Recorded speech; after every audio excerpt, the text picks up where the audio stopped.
Assalamualaikum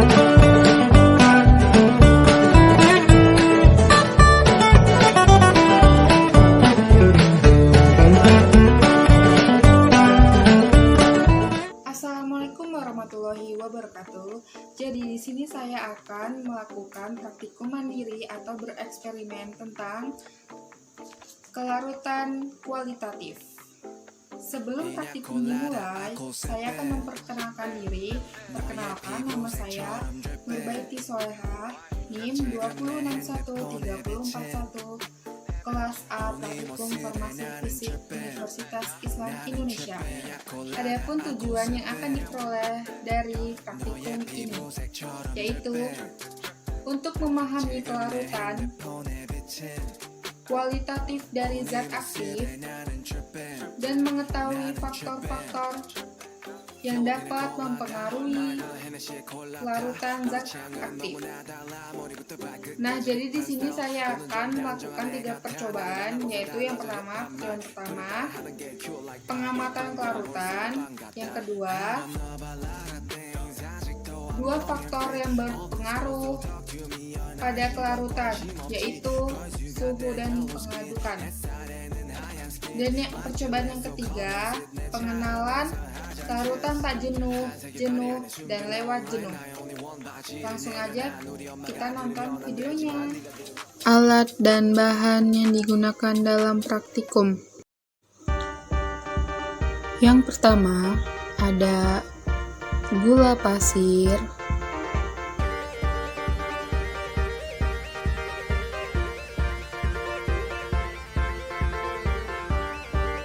yang kedua ada sendok, yang ketiga ada bedak,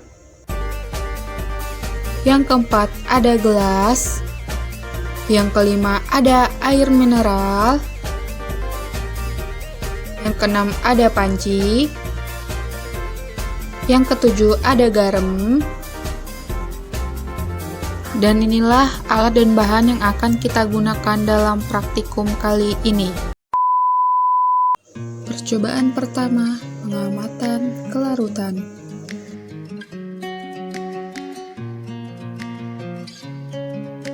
Sebelum ke langkah kerja, saya akan memberitahu apa itu kelarutan dan kelarutan kualitatif.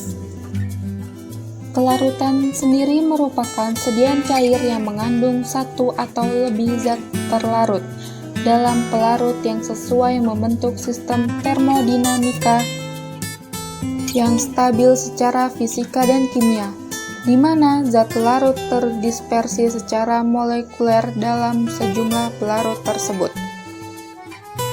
Sedangkan kelarutan kualitatif adalah interaksi spontan dari 2 atau lebih zat untuk membentuk disperse molekuler homogen.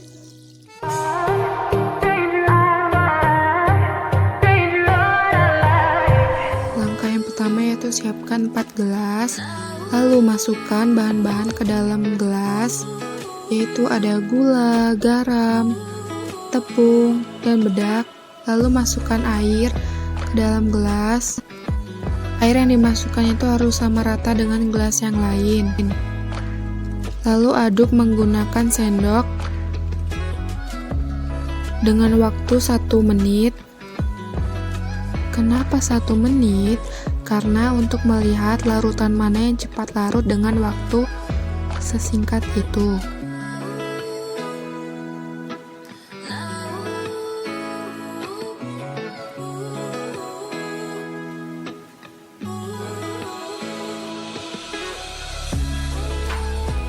Dan ini hasil yang diperoleh dari percobaan tadi. Ini air gula. Jika dilihat, tidak ada gumpalan gula sama sekali.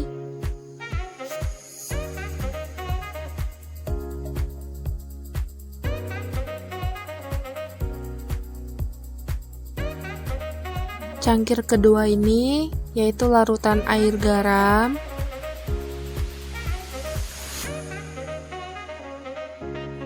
Jika dilihat, seperti ada gumpalan kristal kecil-kecil. Di gelas ketiga ini ada air dan tepung. Jika dilihat itu airnya berubah menjadi butek. Dan di gelas terakhir ini ada air yang dicampur dengan bedak. Terlihat seperti tidak menyatu air dan bedaknya.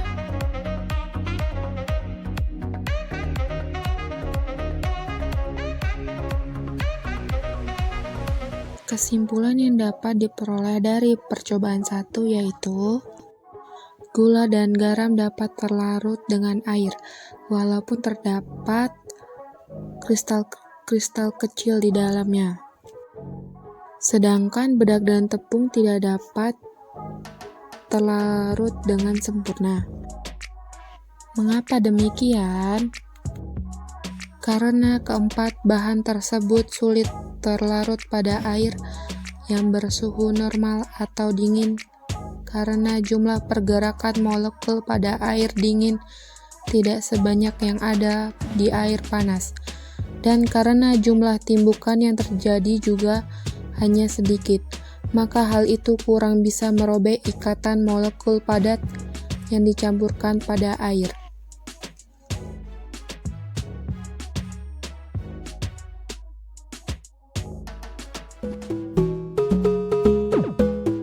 Sebelum percobaan yang kedua dimulai, saya akan memberitahu faktor-faktor yang berpengaruh pada kelarutan, yaitu ada pH, suhu, jenis pelarut, bentuk dan ukuran partikel zat, konstanta dielektrik bahan pelarut, dan adanya zat-zat lain seperti surfaktan, pembentuk kompleks, ion sejenis, dan lain-lain. Tetapi yang digunakan dalam percobaan kali ini hanya 2 faktor, yaitu suhu dan pengadukan. Langsung aja kita lihat videonya.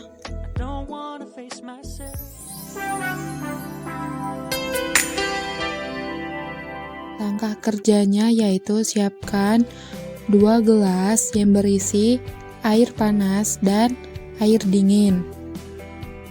Lalu samakan air dengan gelas yang lain.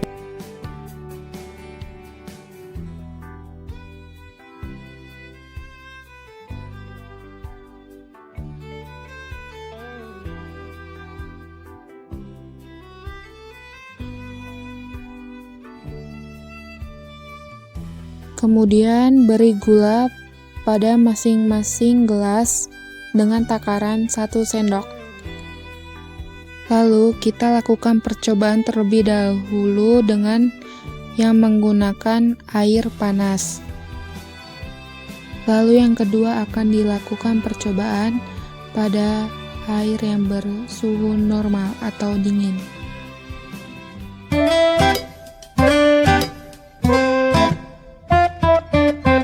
Yang pertama siapkan stopwatch dulu di HP, lalu klik mulai. Dan aduk gula yang ada pada gelas yang berisi air panas. Aduk hingga gulanya tercampur secara homogen.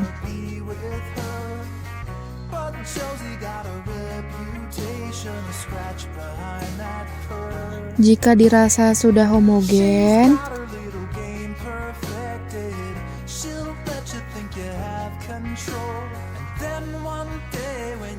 lalu matikan stopwatch yang ada di HP, dan waktu yang dibutuhkan adalah 34 detik. Yang pertama, hidupkan stopwatch di HP, lalu aduk gula yang ada dalam gelas yang berisi air bersuhu normal atau dingin. Aduk hingga homogen. Jika dirasa sudah homogen, matikan stopwatch yang di HP, dan waktu yang dibutuhkan adalah 59 detik. Kesimpulan yang dapat diperoleh yaitu gula akan lebih cepat larut pada suhu yang tinggi. Kenapa? karena tingginya suhu akan mempercepat berlangsungnya perlarutan. Hal ini terjadi karena pada suhu tinggi kemungkinan terjadinya timbukan antar zat padat lebih sering.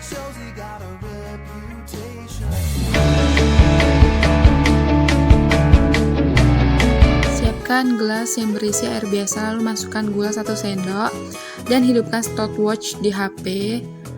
Lalu amati gula tersebut akan larut dalam waktu berapa lama tanpa diaduk menggunakan sendok. Dan waktu yang dibutuhkan untuk melarutkan gula tersebut adalah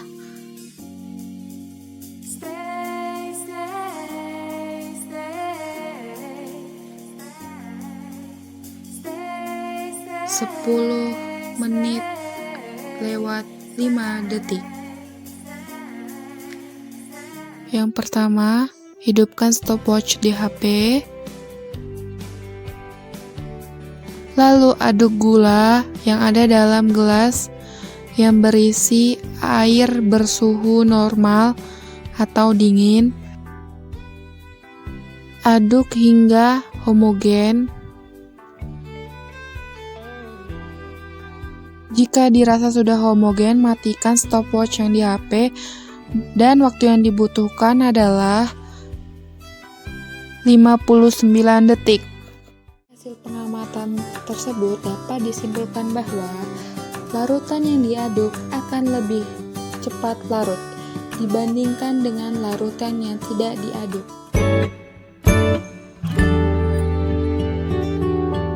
Pada percobaan ketiga atau percobaan terakhir, yaitu ada larutan tak jenuh, jenuh, dan lewat jenuh. Larutan tak jenuh adalah larutan yang mengandung zat larut dalam konsentrasi di bawah konsentrasi yang diperlukan. Sedangkan jenuh adalah zat terlarut berada dalam kesetimbangan dengan fase padat. Dan lewat jenuh adalah larutan pada suhu tertentu yang mengandung zat terlarut lebih banyak daripada normal, sehingga terdapat zat yang tidak terlarut. Langsung aja kita nonton videonya.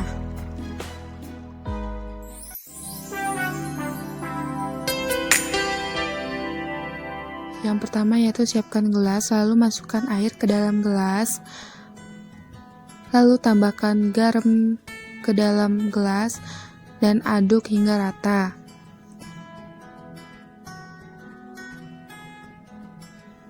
Dan terlihat garam sudah larut dalam air. Lalu tambahkan sendok garam yang kedua, lalu aduk hingga rata. Lalu tambahkan lagi sendok garam yang ketiga, lalu aduk hingga rata. Dan terlihat airnya sudah berwarna agak keruh dan terdapat bulir-bulir garam di dalamnya. Dan masukkan gelas ke dalam panci yang berisi air, lalu hidupkan kompornya dan panaskan hingga mendidih.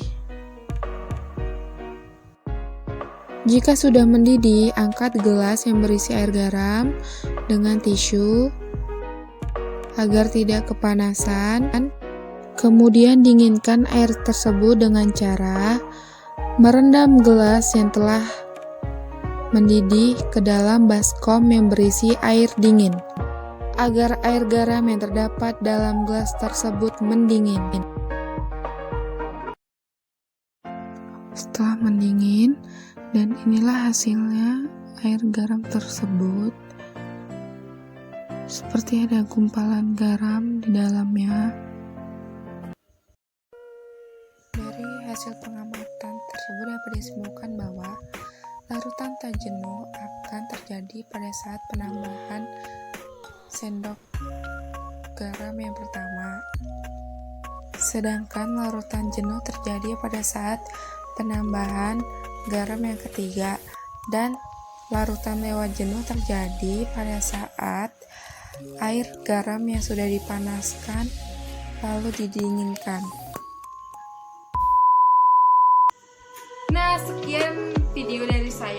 semoga bisa dapat dipahami dan bisa bermanfaat untuk kalian semua yang menonton video ini.